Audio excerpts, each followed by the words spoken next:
Hi, you are listening to the Conflict and Development in Africa podcast. This podcast is for policymakers, governments, researchers, students, businesses, and anyone that is interested in conflict and development issues in Africa.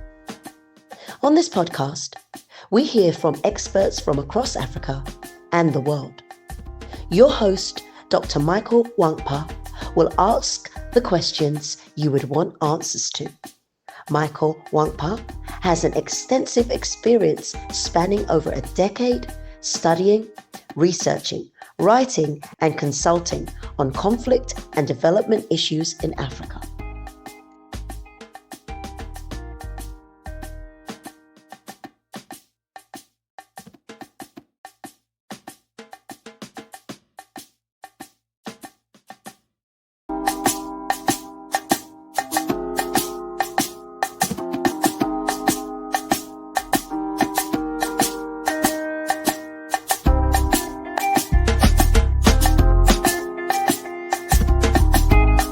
And welcome to another episode of the Conflict and Development in Africa podcast.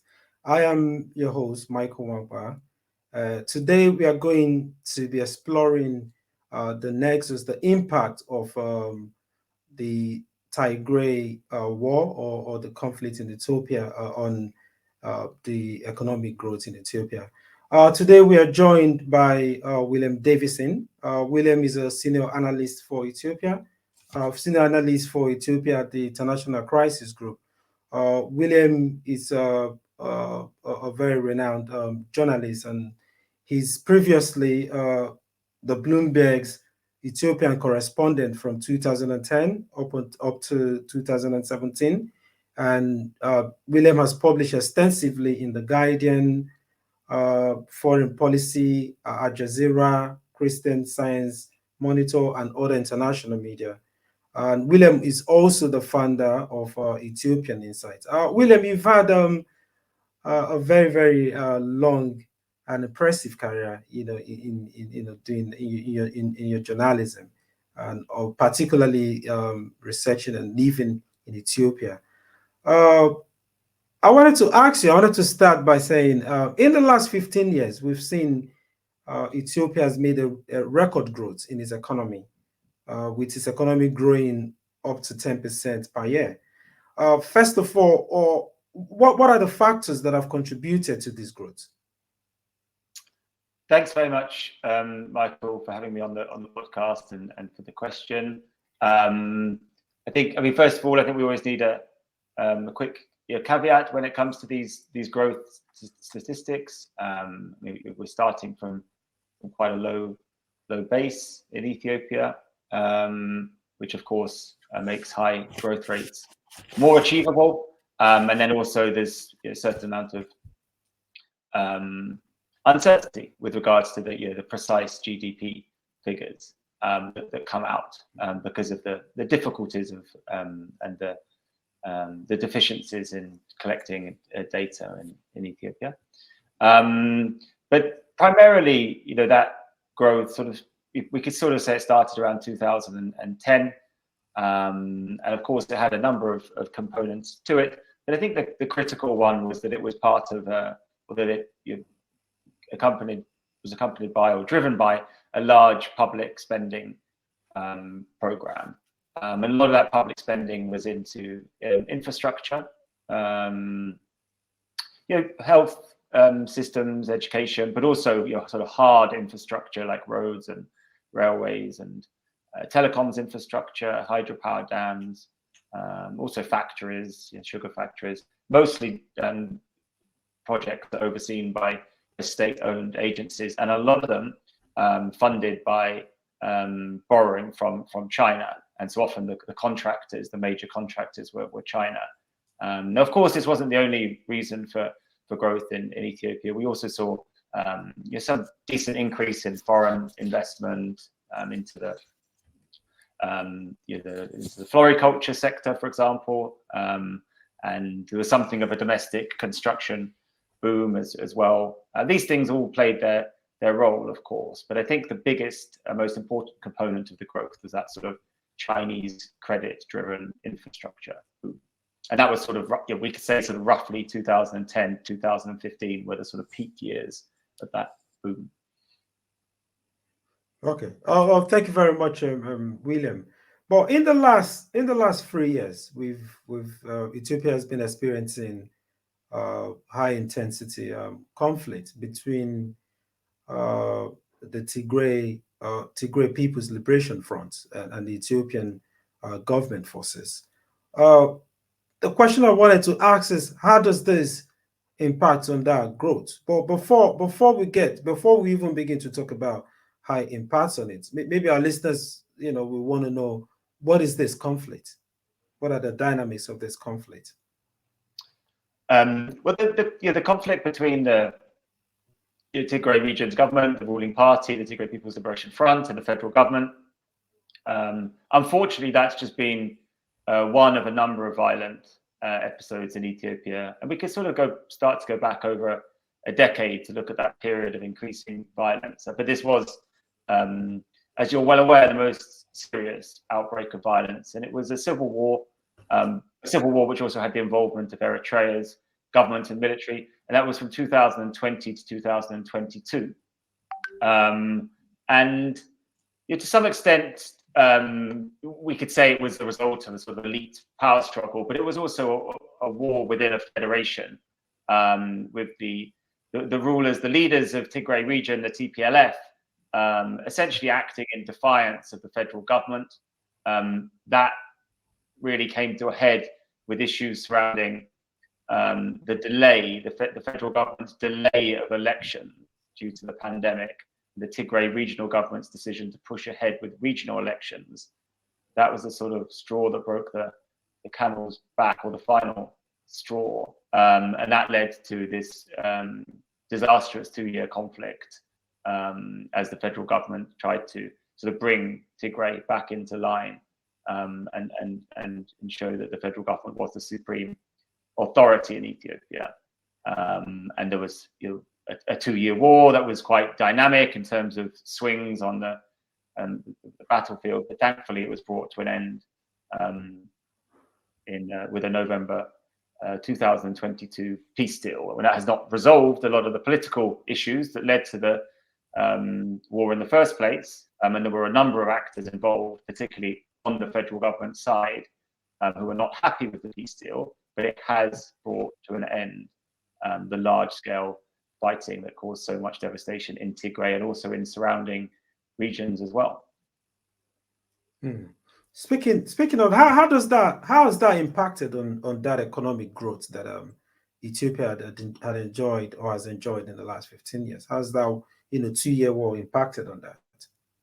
Well, it's exacerbated an economic downturn, and the bigger picture here. I mean, as I mentioned, I guess quite civil unrest, impactful civil unrest started in around 2014, 2015. So we've seen quite a lot of political instability since then, which of course has impacted negatively the perception of investors and creditors and made it the economy less dynamic. But we've also seen an end to that credit-fueled expansion.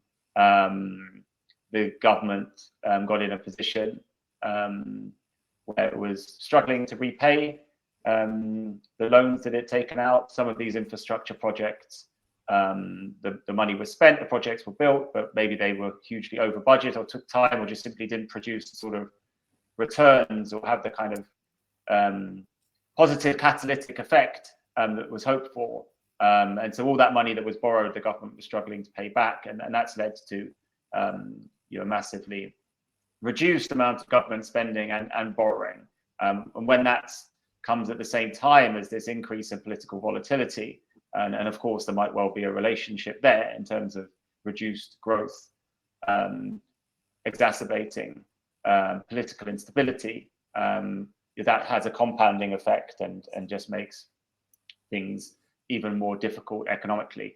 The country, although it's very resilient, the people are very resilient, the state is very resilient, it does seem to be in something of an economic rut at the moment. It hasn't escaped these debt problems yet, and and even though we've had this peace deal, we still have all sorts of violence elsewhere. So we haven't really entered a period of economic optimism and expansion again yet, but hopefully that will be hopefully that will come soon.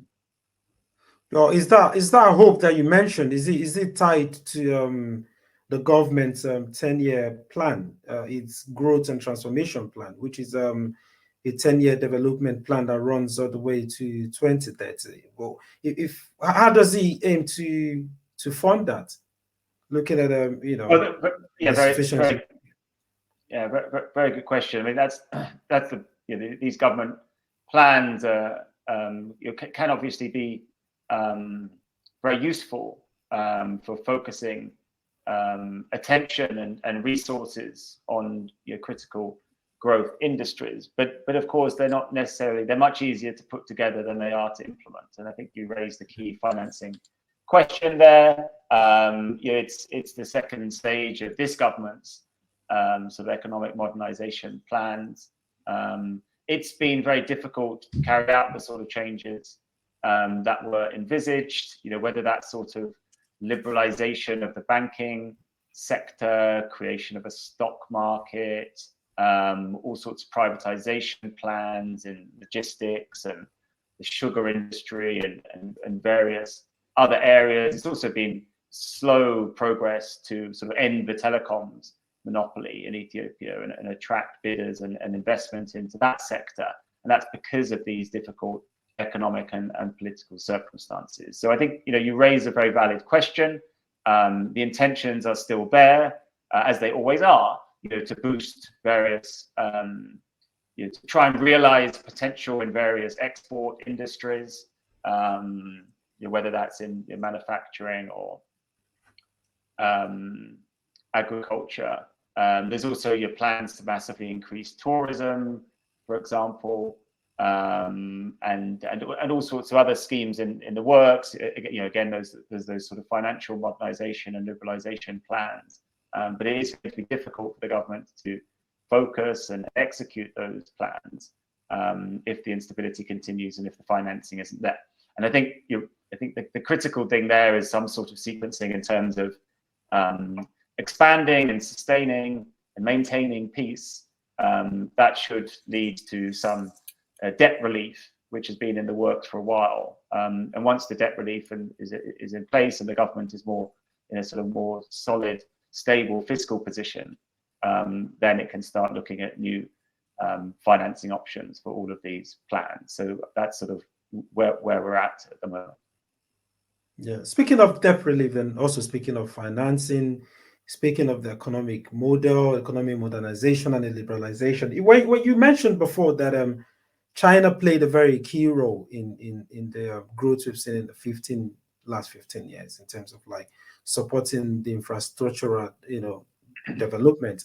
But we've also seen during the war, we've seen some sort of contention, like the government forces. President Abiy had criticized President Biden's policy towards both sides, falling short of accusing them of maybe propping up the Tigray TPLF. So do you think there's a geopolitical competition here between the West and China in terms of the development project in and then the link to conflicts in that country? Yeah, I mean, first of all, China has it was an important partner in Ethiopia during that period of expansion that we talked about. And I think it remains an important partner and potentially could return to its previous prominence. If we just take China on its own, I think they have been burned, let's say, by some of the political difficulties that the country has run into, and the lack of return, let's say, on some of these major infrastructure projects and the government's difficulties in repaying debt. So I think that has led China to reconsider its position in Ethiopia. I think, my understanding is it's done elsewhere. Also, I think it is still the case that we don't see too much Chinese involvement in sort of the internal political situation of a country like Ethiopia. So it hasn't really been a big player, to my understanding, in trying to resolve some of these extreme political difficulties. But of course, for the US, it's very different. The US is always prominent in these sorts of peace and security discussions, and that's been no different in Ethiopia. Obviously, opinions vary on what the US has been up to. My understanding is that, there's no doubt that the US was highly supportive of Prime Minister Abiy at the beginning of his tenure. There was a slow reaction by the US and its Western allies to the threat of war in Tigray and the war itself. They seemed to hope and perhaps sort of tacitly support the intervention in Tigray and perhaps hope that it would be resolved quickly. I think when the war begun to look like it was going to be prolonged, and the reports of atrocities and the de facto blockade of Tigray came out, then the US's posture changed. But of course, by that time, there was a new US administration in office as well. And then I think we saw the US's sort of expressed concerns about human rights and pushing for peace and a ceasefire take over. And that was not something which the government ever took kindly to. They characterized the operation in Tigray as a law enforcement operation and denied that there was any human rights abuses. And they described the TPLF leadership as treasonous, essentially, and said that any state would have had to take the action that they took. So they did not take kindly to that sort of US positioning. And I think that's what led to the tensions. Of course, there was also some sort of US sanctions, reductions in assistance and travel bans and asset freezes placed on military leaders. And yes, the Ethiopian government felt like they were being treated the same as Tigray's leaders, who they had branded treasonous terrorists. Nothing particularly new here, I think, in terms of the bigger picture. Ethiopia is pragmatic in terms of its approach to foreign partnerships and affairs. The US, the EU, and like-minded entities are strong and consistent supporters of development of social services in Ethiopia, as well as humanitarian assistance, and the government is happy to maintain those relations whilst trying to keep control of the actors in Ethiopia. But they will look elsewhere for political support when necessary, whether that's to the Gulf, whether that's to Turkey, whether that's to China.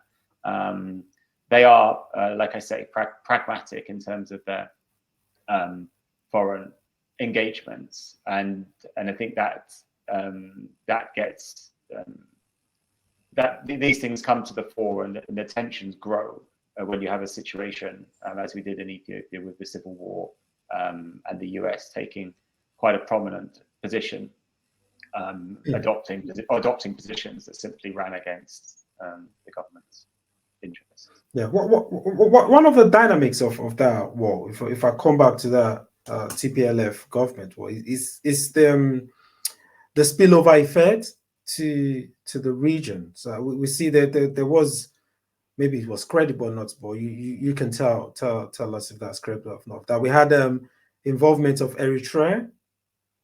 That's right. Yeah. In that conflict. So how much did that conflict impact, or how much does it tie into the regional peace and stability and conflict within the Horn of Africa? And also, we could comment on Eritrea's involvement in that war.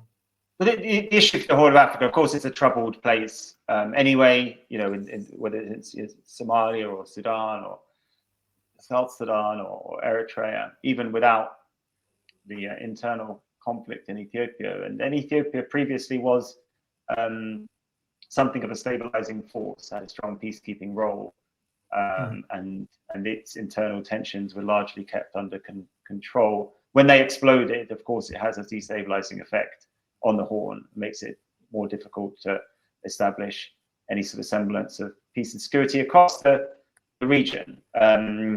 And Eritrea's involvement comes because of the long rivalry between Eritrea's leadership, President Isaias Afwerki, and the leaders of the TPLF. So it seems essentially that President Isaias saw an opportunity to get rid of the TPLF once and for all when they fell into dispute with the new Ethiopian Prime Minister. So yes, Eritrea was integrally involved in the conflict, and they are still an important player and consideration now, because one of the things that happened with the November 2022 peace deal is that there were some actors, notably Eritrea, but also in Ethiopia, some elements from the Amhara region who felt that Prime Minister Abiy had essentially betrayed them by making peace with the TPLF in the manner that he did. And that has led to a considerable deterioration in the relationship between Eritrea and Ethiopia, a relationship which only got back on track when Prime Minister Abiy came to power in 2018. And there was a very significant rapprochement and normalization of bilateral relations that had been frozen since the Ethiopia-Eritrea war back in 2000. And also we've seen a serious uprising in Amhara gather pace this year, partly because they believe that the federal government has turned against them and is now essentially allied with the TPLF. I mean, there's other factors as well, but yeah, it's had a very destabilizing effect for a number of reasons. There's also the Sudan conflict and a territorial dispute between Ethiopia and Sudan, which is adjacent to the Tigray conflict area. That seems to be sort of simmering rather than exploding at the moment, but that has been a situation that has long worried people concerned about regional stability. So the sort of the prospect of the two conflicts merging or of perhaps Sudanese actors and their allies taking action to support one side in the Tigray conflict because of their ongoing dispute with the Ethiopian government. So there's all sorts of concerns, other concerns about regional destabilization as well. You're quite right. We saw this in the Rwanda genocide as well, where you had countries like Uganda or getting involved, or Burundi getting involved in these conflicts. But one thing you mentioned, it looks like this peacekeeping, or no, this peace deal that was struck. It looks like it's very controversial. It looks like some people are not happy with it. So what is this peace deal? What are the actors that were involved in this peace deal? What makes it controversial? Well, it was signed between the TPLF and the federal government. And as we've gone over, it did bring an end to large-scale fighting. So, of course, these things are in the eye of the beholder. I think many people would look at the peace deal and of course, they would acknowledge weaknesses in it, but they would say that actually it's not really controversial because it's actually a positive development and an event because it brought an end to the fighting, and the fighting was killing many people and ruining even more livelihoods. It is also the fact that this peace deal between the TPLF and the federal government was something of a sort of elite pact, really. It's like they were fighting one day and they decided that actually they may as well discontinue the fighting. Perhaps they realized that the cost of achieving their stated goals was too high. And so we've seen something of a sort of an elite rapprochement and an elite pact. It hasn't actually resolved any of the political disputes at the heart of the war, whether that's sort of Tigray's role in the federation and the balance of power between the federal government and regional governments like Tigray, or there is a very serious territorial dispute which led Amhara region and associated supporting factions take over large chunks of Tigray, which they claim should never have been part of Tigray and should have become part of Amhara. And there is the unresolved enmity between the TPLF leadership and Eritrea. There's also more sort of nuts and bolts elements, like the peace deal talked about the full demobilization of Tigray's army. Well, that hasn't really occurred yet. And there's other key components of the peace deal that haven't been implemented in terms of the sort of normalization of the relationship between Tigray region and the federal government. So I think we at Crisis Group would say it's very important and to be welcomed because it brings peace. But of course, it has these huge deficiencies and they need to be worked upon. But the concern in Amhara, Eritrea, as described, was that simply it allowed the TPLF leadership to, it facilitated their political rehabilitation, essentially. And that isn't something that people wanted. And so that is where it is in those locations where it is considered most controversial, because they do not think that the TPLF or its leadership, who prosecuted the war, should have been allowed to politically survive. Yeah, if I bring the conversation now to the regions, to the contentious dam, with Ethiopia and Egypt, and then link that into the conflict and the issue of climate change. So I think first of all, I look at it from different layers. So I look at it in terms of how that plays into the regional dynamics of the conflict with Egypt, because some have said the US took the posture it took because of its support for Egypt and the controversial Renaissance Dam. Do you agree with this view? No, but of course there's more to it than a simple rejection of that. I mean, I think as a sort of matter of realpolitik, I think that Egypt is a more important ally for the US. And I think that leads to certain things, and maybe it means that the State Department tends to be sort of more understanding or sympathetic of the Egyptian position. I think they're also more concerned about upsetting Cairo. And then I think probably over the years, Cairo has done a better job of getting across its narrative than Ethiopia. That's something that Ethiopia has been working very hard at.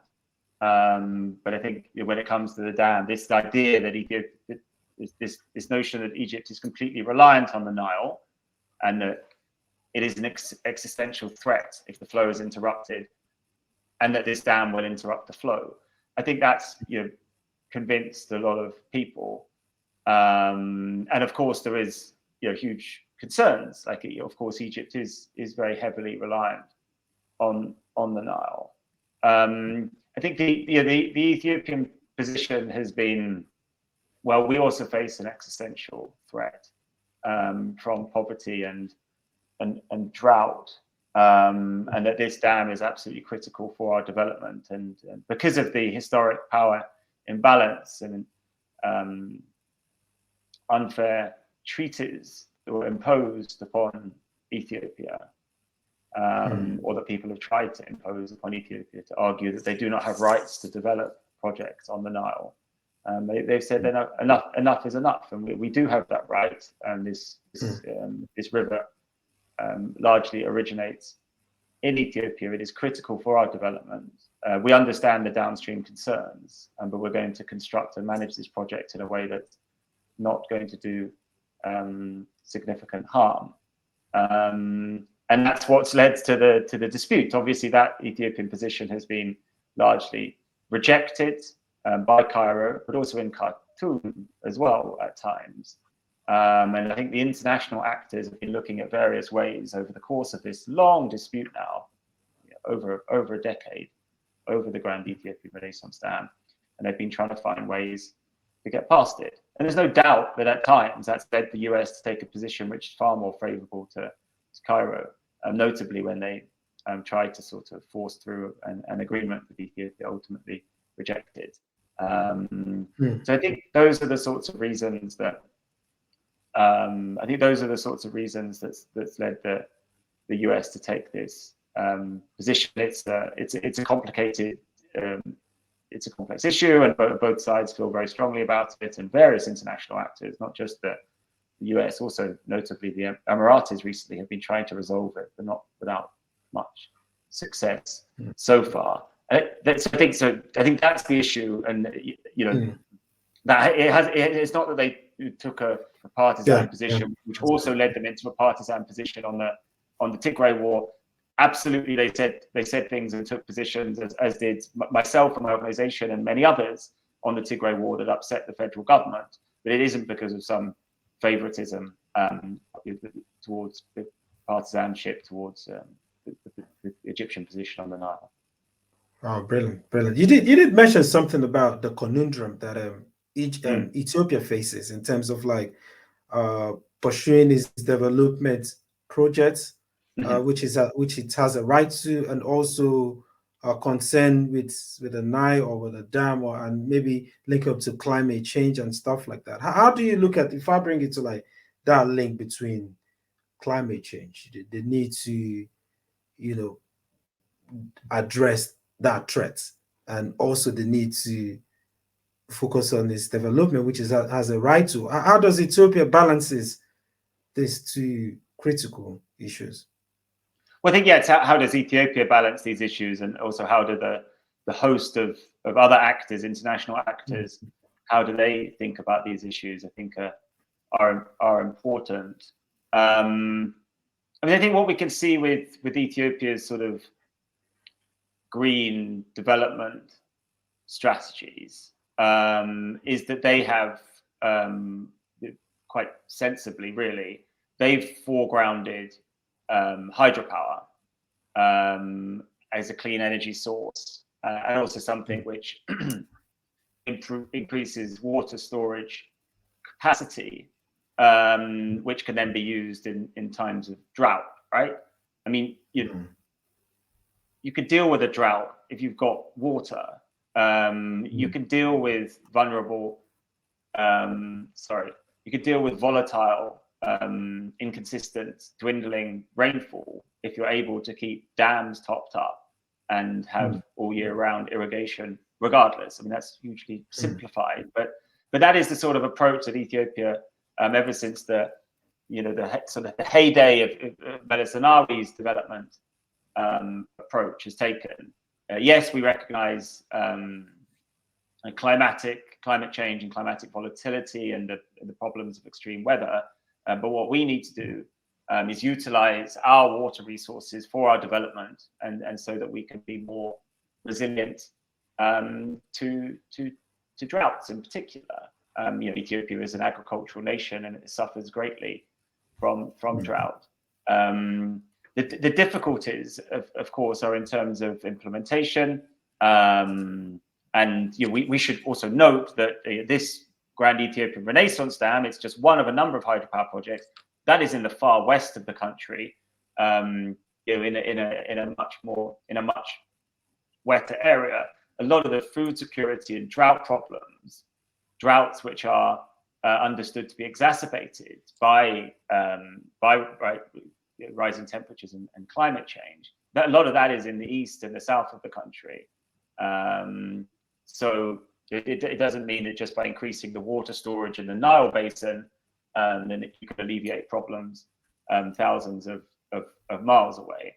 But that is the type of approach that Ethiopia took, sort of industrialization via clean energy development, capitalizing on Ethiopia's hydropower resources.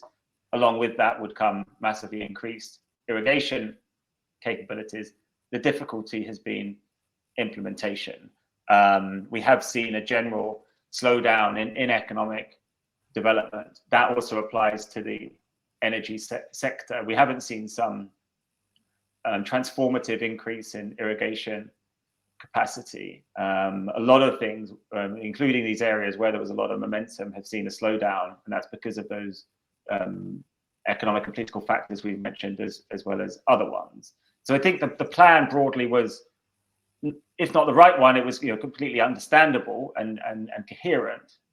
But unfortunately, because of the problems and challenges, there's still a huge amount to do, and that means that essentially Ethiopia is in a similar food security situation, if not worse. It is still as vulnerable to drought in an era of increasing temperatures as it ever has been, and that is a huge threat.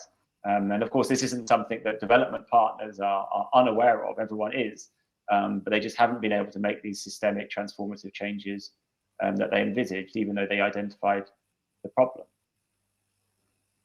Does financing add to that? Because I've seen an article that says in the next couple of years, Africa, including Ethiopia, definitely we would need roughly about $50 billion a year to be able to adapt and mitigate this kind of climatic issues. The issues that, and then there's been that, I think maybe that condition from Western partners that have looked at placed financing, climate financing, put that condition on transition to more cleaner energies. So does Ethiopia, like many other places in Africa, do they suffer from this kind of policies in terms of, if you're looking more broadly, like Africa's, like Africa seems to be very vulnerable to the impact of climate change, even though it has contributed very tiny to global gas emission, greenhouse gas emission. So what do you see? Do you see these? You mentioned international development partners, and you said they're not unaware of this. So what role are they playing in terms of, like, what role is finance playing, and how are they, maybe inadvertently through their policies, affecting this kind of like development issues in Ethiopia? Yeah, I mean, there's a lot there. That's a pretty complex issue. But so first of all, I mean, it's obviously the case, and it's very significant that Ethiopia has huge deficiencies, in critical infrastructure and services, and that obviously requires a lot of capital investment to make up that gap. Whether we're talking about energy or communication or transport, it doesn't really matter. Wherever you look, and also there's often a very significant gap in sort of the resources of the government, and therefore the sort of capacity of the state to govern and administer. I think if you don't have that, then it's hard to build a dynamic and sustainable market economy driven by private economic activity on the back of it. So my understanding is, and you would know this better than me, is that many African countries are in a similar position. I mean, yes, they require huge amounts of investment, and that also needs to go into despite all the efforts in Ethiopia to improve social services, there's still always a lot more work that needs to be done in education, health systems, water systems, systems to support agriculture. We've just been talking about irrigation. And so, yes, a vast amount of capital is needed. I don't think there's any doubt about that. One other thing to mention is that, of course, we shouldn't lose sight of the goal here, which is that what we really want is for these countries to be able to generate the capital and to make these investments and to do this work themselves. So if you have a project like the Grand Ethiopian Renaissance Dam, and I think here we start to touch on the policy of international partners. Ethiopia said, we don't, we have the resources and capacity now, and we do not want to wait for international financing for this project. We're going to go ahead and do it ourselves. And partly that's just a positive thing, right? A country taking responsibility for its own development.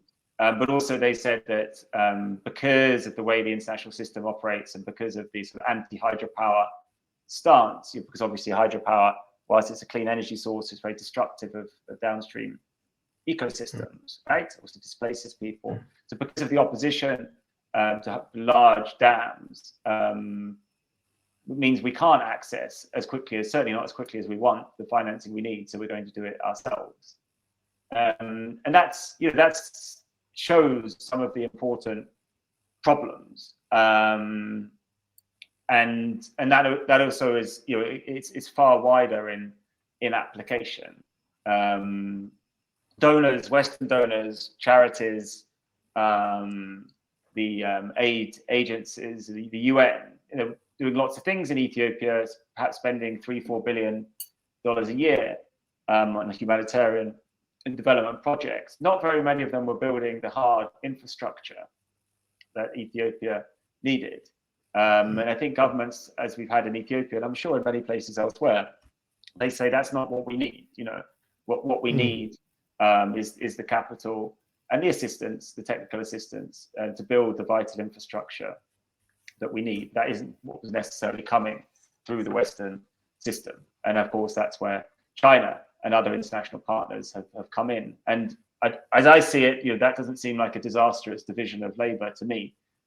If some people want to support, some global actors want to support social service development, others want to support physical infrastructure development, maybe could be a good thing for a developing country.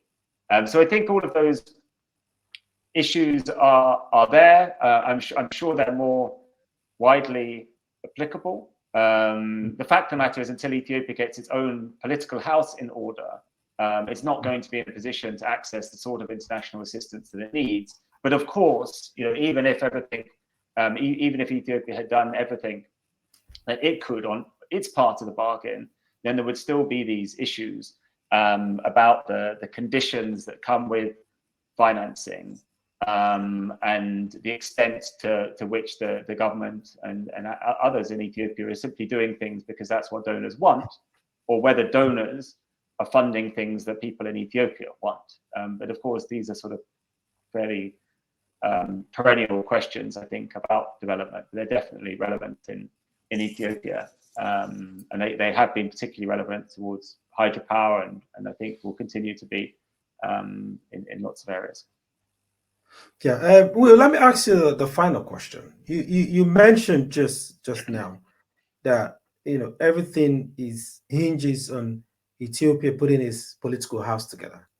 Mm-hmm. And the way I interpret that is this: no matter how much we focus on the economic development, the social, you did mention the uprising in Amhara, you mentioned all of these pockets of dissent or pocket of disappointment other places. So it does seem like there are several identities in Ethiopia, just like everywhere in Africa, where you have plural identities, where some categories of people are not happy. They want to be whether they feel excluded from certain benefits. So if you look at it in terms of how does Ethiopia or its partner, how do they focus on dealing with our social issue? And so I think what I'm saying is, we know that the economic growth that they envisaged is dependent on getting this political house together, or getting this addressing all of these different factions, bringing them together. How, in your own opinion, how do you think that is possible to be able to? How do you think? I think the big question is, how is Ethiopia able to achieve its economic goals, very, very effectively, without the threat of sliding back into the kind of conflicts we saw in the last 2 or 3 years? Well, look, I mean, unfortunately, like I have struggled to to really think positively about the future of Ethiopia in this type of regard over the past few years, because of the sort of derailing of that economic progress and the explosion of the political problems into just some of the most sort of extreme violence imaginable, and then the knock-on effects on the economic situation and the capabilities of the government. And it's just a sense of sort of fragmentation and polarization that, of course, we see elsewhere. So I don't want to give the wrong impression. You know, I really, it is quite difficult to be sort of rationally positive as I see it. And I think maybe that sort of negativity and the pessimism leads us to sort of the beginnings of charting a way forward. I think we have to be, people have to be quite limited in their expectations, because the situation has got so difficult. What the country is very good at is surviving, and the people are obviously fantastically resilient. What we now need to see is some positive political action. When we're not going to resolve Ethiopia's political disputes, they're deep historical disputes. We've had this sort of institutionalization of those historical differences in the form of the current federation.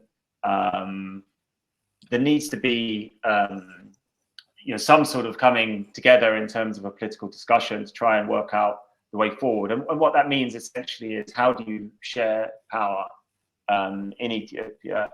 How do you protect minority rights? How do you respect people's cultural, linguistic, and ethnic and group rights, whilst also fostering a greater sense of Ethiopianness and Ethiopian unity? These are very, very difficult questions and challenges, and they're not going to be achieved overnight. Instead, we just have to put a stop to this disastrous polarization, fragmentation, and violence, and start building towards something more positive. But it's obviously going to be a very piecemeal, very stop-start process. There's no silver bullet. There's no blueprint that can be applied that can sort out Ethiopia's political problems and all these entrenched differences that have grown up over the centuries and the decades and the years, coming up to the present. But we just need to start putting things, just stop getting out of reverse and putting things into a sort of slow, positive direction politically. Maybe a sort of something of a new generation of leaders who are not so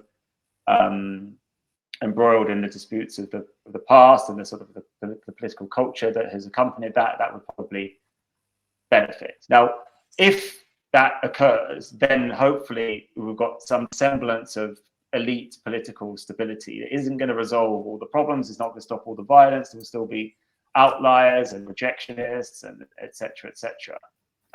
But it could stabilize things politically at the sort of center at least, and give a semblance of stability. Once that happens, then there is no reason that you can't regain some of the economic momentum as well. Could that also have could you also begin to enter some sort of virtuous cycle where people see the economic dividend of semblance of peace and stability, and that reinforces more positive political action? It seems that one of the problems we've got in Ethiopia is that because many people do not have jobs, or they have terribly paying jobs, it's quite easy to convince them to join a militia and get paid a certain amount of money. So it's easy for political elites to instrumentalize people. If we start growing the economy again, then there will be more jobs, more cash to go around. There's something else for people to focus on. There will also be more, government revenue, tax revenue to share around the federation, which I think has been also one of the problems. So I think that's what we have to hope for. We just have to put a stop to the rot, shift things into a forward, get some forward momentum going gradually, and then build from there, and hope that positive economic development reinforces political negotiations and progress. Yeah. Thank you very much, William. It's quite amazing. You said what you've said does apply to other places in Africa. We have to economic growth and dealing with minority rights, dealing with protecting the rights of other people, including people in that growth, should go hand in hand. And also, just addressing issues of poverty, issues of poor government would definitely, remove that incentive for people joining this violent group. It is a very, very great insight, and I'm really grateful for you honoring an invitation. Thank you very much. Yeah, thank you. And of course, they're very, very difficult questions. And one of the first things we need to do is kind of just gradually increase the awareness, the understanding of the depth of the problems and the challenges and the way forward. So hopefully your podcast can play a positive role in bring that. that to life, brother. I hope so too. Thank you very much, and hopefully we'll bring you back again to come see the progress. Talk about the progress in Ethiopia. That would be great. Thank you, Michael. All right, thank you, and have a great day. All right, bye-bye.